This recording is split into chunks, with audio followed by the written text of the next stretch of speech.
Dear friends, good morning. So yoga అనేది మనకు ఒక స్వచ్ఛమైన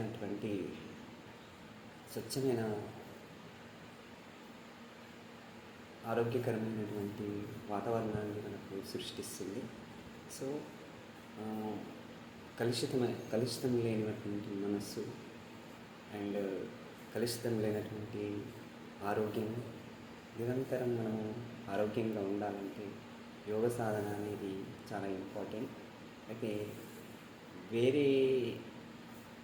వేరేది ఏంటంటే జిమ్ కావచ్చు, లేకుంటే ఇంకా వేరే ఏదైనా మార్గాలు కావచ్చు. అయితే దాంతో కంపేర్ చేసినప్పుడు యోగా అండ్ ఆసనాలు అనేది శరీరంలోని అన్ని అంతర్భాగాలను సృజిస్తూ, అన్ని అంతర్భాగాలను సమన్వయం చేస్తూ, అన్ని అంతర్భాగాలను ఒత్తిడి చేసి, అన్ని అవయవాలను కరెక్ట్గా మనకు చేస్తుంది. కాబట్టి ఇందులో యోగా శ్వాస, యోగా ఆసనాలు. అయితే యోగా ఆసనాలు అంటే శ్వాస ఎంత ముఖ్యమో ఆసనాలు కూడా అంతే ముఖ్యమైనవి. కాబట్టి యోగ శ్వాస అనేది ఫస్ట్ మనము సాధన చేయాలి. ఈ యోగ శ్వాస అనేది ఏ విధంగా సాధన చేస్తాము చూడండి ఒకసారి. అయితే ఇందులో మీకు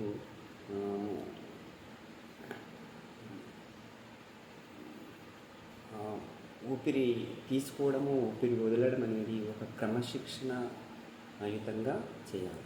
క్రమశిక్షణ అయితే ప్రతి వ్యక్తి కూడా మనము ఊపిరి పీల్చుకుంటాము, ఊపిరి వదులుతాము. కానీ అది కాకుండా ఒక మార్గంలో, ఒక నిరంతరమైనటువంటి ఒక సాధనతో దీని యోగా గాలి వదులుతూ గాలి పీలుస్తూ చేసేదే యోగా ఆసనం, యోగా శ్వాస అంటారు. యోగ శ్వాస అంటారు. ఇది మనకు ఋషులు అందించినటువంటి ఈ సాధన. అయితే కాకపోతే ఆ ఋషులు ఏ విధంగా చేస్తారో అంత నిష్ఠతో చేయకుండా, కానీ మనకున్న టైంలో మనము ఒక క్రమ పద్ధతిలో దీన్ని సాధన చేయాలి. చూడండి నేను ఎలా చేస్తాము దీన్ని. ఫస్ట్ కుడి నాసిక రంధ్రాన్ని మూసి ఎడమ నాసిక రంధ్రం ద్వారా గాలిని పీల్చాలి. ఓకే,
ఇలా క్రమ పద్ధతితోని కనీసం ఒక 15 నిమిషాలు, ప్రతిదినం ఒక 15 నిమిషాలు మీకు ఈ విధంగా చేసినట్లయితే మీ గుండె మరియు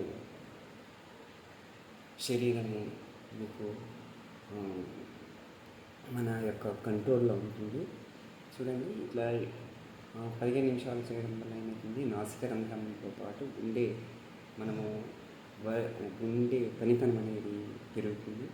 ఈ విధంగా మనకు ఏదైతే గుండె జబ్బులు తర్వాత ఇంకా ఎలాంటి రుగ్మతలు రాకుండా ఈ ఆసనాన్ని కాపాడుతుంది. కాబట్టి ఇదే క్రమ పద్ధతితో 2:1 రేషియోలో మనం దీన్ని సాధన చేయాలి. ఓకేనా. చూడండి దీనితో పాటు ఇంకొక కపాల భేది కూడా మనము దీన్ని చేయొచ్చు. అయితే ఉదర భాగాన్ని లోపల గాలి వదిలినప్పుడు లోపల ఉదరంలో ఉన్నటువంటి గాలి అంతా బయటకు వెళ్ళిపోతుంది. సో అప్పుడు మన ఉదరాన్ని లోపలికి పోనిచ్చి మనం బయటకు తీస్తాం. అట్లా ఒక 1 మినిట్ సరిపోతుందండి. చూడండి.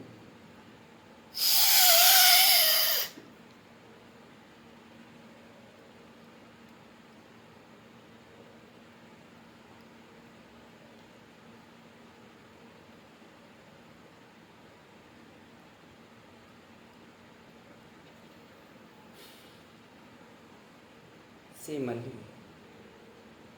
ఎడమ నాసిక రంధ్రం ద్వారా గాలి వదిలి మరొకసారి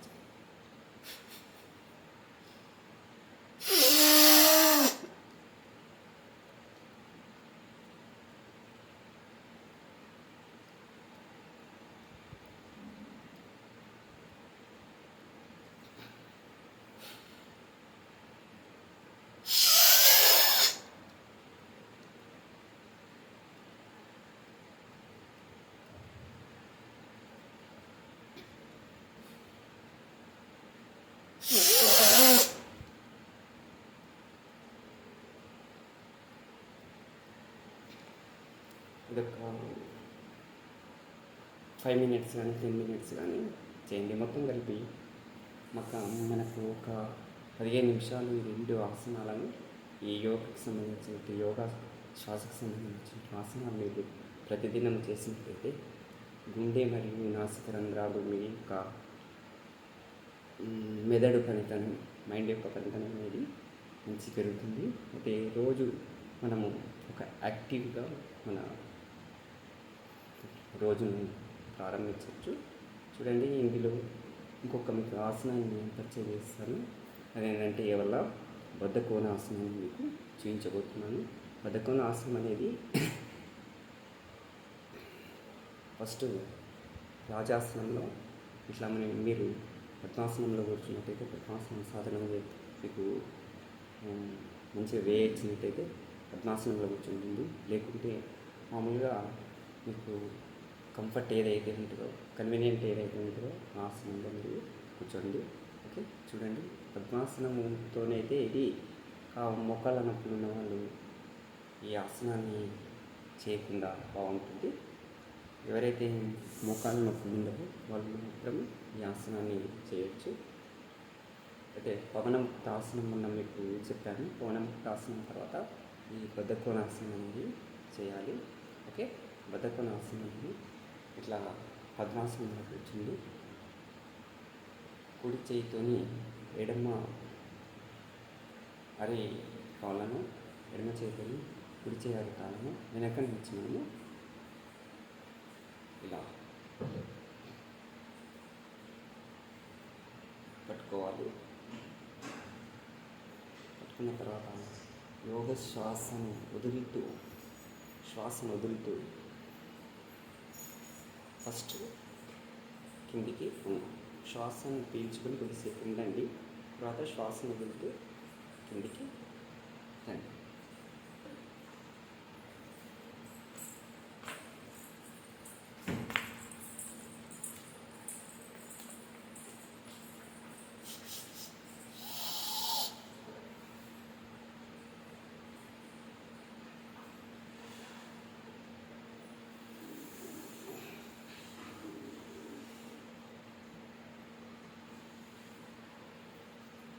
కొద్దిగా జరిగింది.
ఎంతసేపు ఉండదు అంటే ఎంతసేపు ఉండండి. ఓకే.